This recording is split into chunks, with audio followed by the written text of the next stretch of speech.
Shalom, Bapak Ibu, saudara-saudari yang terkasih, dimanapun berada, apa kabarnya?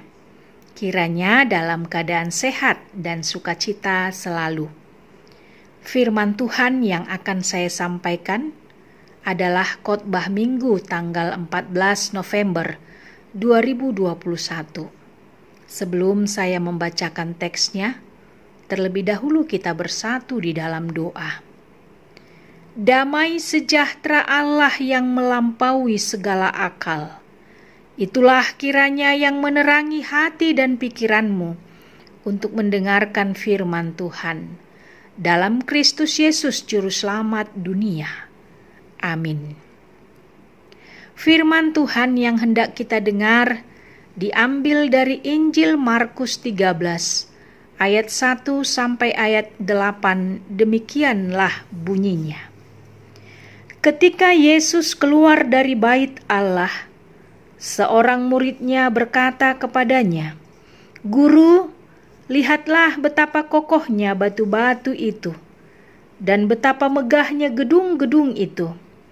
Lalu Yesus berkata kepadanya, "Kau lihat gedung-gedung yang hebat ini? Tidak satu batu pun akan dibiarkan terletak di atas batu yang lain. Semuanya akan diruntuhkan." Ketika Yesus duduk di atas bukit Zaitun berhadapan dengan bait Allah, Petrus, Yakobus, Yohanes, dan Andreas bertanya sendiri kepadanya, "Katakanlah kepada kami, bila manakah itu akan terjadi? Dan apakah tandanya kalau semuanya itu akan sampai kepada kesudahannya?" Maka mulailah Yesus berkata kepada mereka, "Waspadalah, supaya jangan ada orang yang menyesatkan kamu.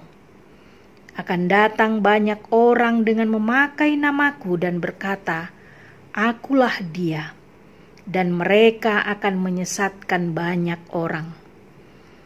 Dan apabila kamu mendengar deru perang atau kabar-kabar tentang perang, janganlah kamu gelisah. Semuanya itu harus terjadi, tetapi itu belum kesudahannya. Sebab bangsa akan bangkit melawan bangsa, dan kerajaan melawan kerajaan. Akan terjadi gempa bumi di berbagai tempat, dan akan ada kelaparan. Semuanya itu barulah permulaan penderitaan menjelang zaman baru."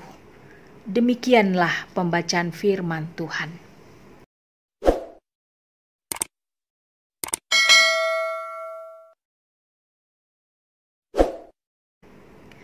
Saudara-saudari yang terkasih, adapun yang menjadi topik dari khotbah ini adalah waspadalah, jangan sesat. Dalam rangka mencegah penularan virus COVID-19, pemerintah mengajak seluruh masyarakat untuk menerapkan perilaku 3M, yaitu memakai masker, menjaga jarak, dan mencuci tangan. Protokol kesehatan ini adalah sikap waspada kita demi mencegah terjadinya penularan virus yang dapat berisiko tinggi bagi nyawa manusia. Selain menjaga kesehatan jasmani, diperlukan pula sikap waspada dan berjaga-jaga terhadap segala bentuk ancaman bagi kondisi rohani. Waspada berarti berjaga-jaga, bersiap-siap, berhati-hati. Mengapa kita harus waspada atau berjaga-jaga? Sebab banyak hal di dunia ini yang membuat kita sesat. Bisa karena beratnya penderitaan hidup yang kita jalani. Bisa karena keindahan dan kenikmatan dunia ini. Dan bisa karena ajaran-ajaran sesat. Dalam nats sebelumnya, Yesus dikatakan telah berada di Yerusalem, pusat kerajaan dan keagamaan Yahudi. Rangkaian perjalanan ini mau menunjukkan bahwa penderitaan Yesus sudah semakin dekat. Dalam perjalanan itu Yesus melakukan pengajaran di Bait Suci Allah di Yerusalem. Bahkan ia mengusir para pedagang yang melakukan kegiatan jual beli di halaman Bait Allah tersebut. Singkatnya, Yesus menyucikan Bait Allah tersebut dengan mengembalikan kepada fungsi yang sebenarnya sebagai rumah doa bagi segala bangsa. Dalam kegiatan perjalanan ini, para murid membanggakan kekokohan dan kemegahan Bait Suci dan bangunan di Yerusalem. Bisa kita lihat di ayat 1 sampai ayat yang kedua. Setelah Bait Allah direnovasi oleh Herodes Agung dengan tembok-tembok yang besar dan kokoh, bahkan dilapisi dengan emas, membuat orang banyak yang terkagum-kagum. Bentuk arsitektur dan tata kota yang menarik memikat hati orang yang sedang melihatnya, karena daya kreasi dan seni bangunannya membuat kota itu menjadi kota yang sempurna. Dan bagi Yahudi, Bait Allah adalah lambang kehadiran Allah bersama umatnya. Tidak mengherankan para murid juga tergiur dengan keindahan dan kekokohan bangunan kota itu. Mereka teringat bahwa guru mereka adalah Mesias yang kelak dilantik menjadi raja. Tentu mereka sebagai orang-orang dekat Mesias akan menjadi orang yang terhormat. Tetapi keterpukauan, keterpesonaan akan kemegahan Bait Allah dan kota itu menjadi buyar ketika Yesus menjawab, "Kau lihat gedung-gedung yang hebat ini. Tidak satu batu pun dibiarkan terletak di atas batu yang lain. Semuanya akan diruntuhkan." Banyak kota-kota besar di berbagai negara saat ini yang memperlihatkan identitas kemajuan, kemodernan dengan gedung-gedung yang tinggi. Bahkan gedung-gedung pencakar langit berlomba untuk memiliki gedung tertinggi di dunia. Bahkan keindahan gedung-gedung yang tinggi itu telah menjadi penarik wisatawan untuk berkunjung menikmati keindahannya. Berjuta-juta mata terpesona dengan sangat kagum akan keindahan dan kemegahan gedung-gedung pencakar langit. Tetapi Tuhan Yesus mengingatkan kita saat ini bahwa semuanya itu akan berlalu.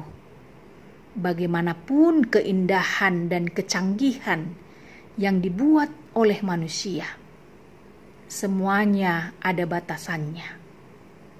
Semuanya itu akan runtuh pada waktu yang ditentukan oleh Tuhan. Bahkan kita pun, semampu dana yang kita punya, akan berusaha membangun rumah seindah mungkin. Tetapi semuanya itu tidak ada yang kekal. Semuanya itu akan hancur dan berlalu. Saudara-saudari yang terkasih, demikian juga kalau kita baca dalam ayat 3 sampai ayat 8 dikatakan oleh firman Tuhan bagi kita saat ini, bahwa tidak ada sesuatu apapun yang kekal di dunia ini. Semuanya akan berakhir, semuanya akan berlalu, dan akan datang langit dan bumi yang baru. Manusia dalam dunia ini tidak ada yang kekal. Ketika kita lahir, maka kita sedang menantikan akhir hari-hari kehidupan kita di dunia ini. Tetapi Tuhan adalah kekal. Dia adalah yang awal dan yang akhir, Alfa dan Omega, yang pertama dan yang terkemudian. Tuhan ada selama-lamanya. Maka orang-orang yang menerima kehidupan dari Tuhan yang hidup dalam kebenarannya akan bersama dengan Dia selamanya, bersama dengan keabadiannya. Tuhan Yesus mengingatkan dalam perikop ini, waspadalah, sebab akan ada banyak hal dalam dunia ini yang membuat kita jauh dari kehidupan yang kekal itu. Yang pertama adalah akan ada penyesat, bahwa iblis bekerja untuk menarik kita keluar dari anugerah Tuhan. Akan banyak pengajaran-pengajaran sesat yang mengatasnamakan kuasa dan kebenaran Tuhan. Tapi satu hal yang harus kita pertahankan, bahwa Yesus Kristus adalah Tuhan dan Juru Selamat yang telah menyelamatkan kita. Dia tidak akan pernah menentukan waktunya Dia datang untuk terakhir kalinya. Tetapi kita hanya berpegang teguh pada firman-Nya untuk berwaspada. Yang kedua, akan ada keindahan dan kenikmatan dunia. Diperlihatkan dan ditawarkan pada kita yang dapat membawa manusia pada sikap mempercayakan hidup pada kekuatannya. Kemajuan ilmu pengetahuan dari sisi negatif dapat membawa manusia untuk tidak lagi mempercayai kuasa dan keberadaan Tuhan yang menciptakan segala sesuatunya. Yang ketiga, akan ada penderitaan. Perang dan bencana dari dahulu telah terjadi dan akan terus berlanjut. Itu adalah bentuk penderitaan yang dihadapi manusia. Konsekuensi kehidupan yang telah jatuh dalam dosa akan tetap kita rasakan dalam dunia ini. Bagaimana sebagai orang beriman kita mampu bertahan dalam kesusahan, pergumulan dan penderitaan selama kita hidup di dunia ini? Akankah iman kita tetap terbangun di atas dasar yang kuat, walaupun kita menghadapi badai kehidupan yang amat dahsyat, yang membuat kita menderita? Apakah kita akan menyerahkan pada keadaan atau bertahan dalam iman kepada Yesus Kristus Tuhan kita? Maka melalui teks ini, kita diingatkan untuk tetap siap sedia menantikan kedatangan Tuhan Yesus kembali. Dunia ini memang penuh dengan godaan, tetapi kita perlu terus berjaga-jaga secara konsisten dan tidak lengah terhadap bahaya yang mengancam kita. Kekayaan dan kuasa yang kita miliki atau yang dimiliki seseorang tidak menjamin keselamatan dirinya saat hari kedatangan Tuhan. Waspada dan berjaga bukan dimaksudkan untuk duduk termenung tanpa berbuat apa-apa. Namun Tuhan menginginkan kita untuk melakukan tugas dan aktivitas harian dalam kehidupan kita dengan tanggung jawab yang benar. Karena itu, kapanpun Tuhan Yesus datang kembali, bersiaplah untuk memasuki zaman yang baru, Yerusalem yang baru, langit yang baru. Amin. Kita kembali berdoa. Kami sungguh bersyukur dan berterima kasih kepadamu, ya Bapa di sorga, atas segala kasih setiamu di dalam kehidupan kami. Banyak hal yang kami lalui di dalam kehidupan ini. Penderitaan, pergumulan yang berat. Tetapi kami percaya Tuhan menolong kami. Di dalam penantian kami menantikan kedatangan Tuhan Yesus yang kedua kalinya. Banyak hal yang harus kami lalui, yang bisa membawa kami kepada keputusasaan jika kami tidak berpaut kepada Tuhan.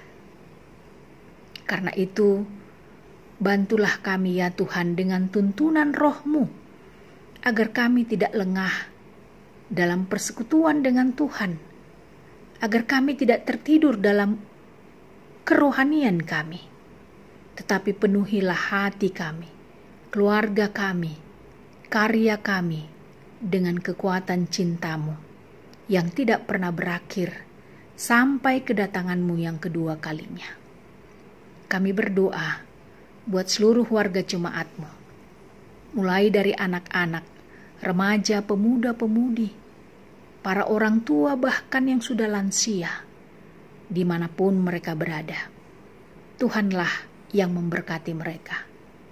Jika ada yang sakit, tangan-Mu yang penuh kuasa menjamah tubuh mereka, agar mereka memperoleh kesehatan dan pemulihan yang dari Tuhan. Jika ada yang bergumul dalam penderitaan, dalam duka cita, Tuhanlah yang memberikan kekuatan dan penghiburan yang abadi, sehingga mereka dapat berharap dan semangat melanjutkan kehidupan mereka kembali. Terpujilah Engkau ya Tuhan Yesus Kristus. Kami berdoa kepadamu. Amin.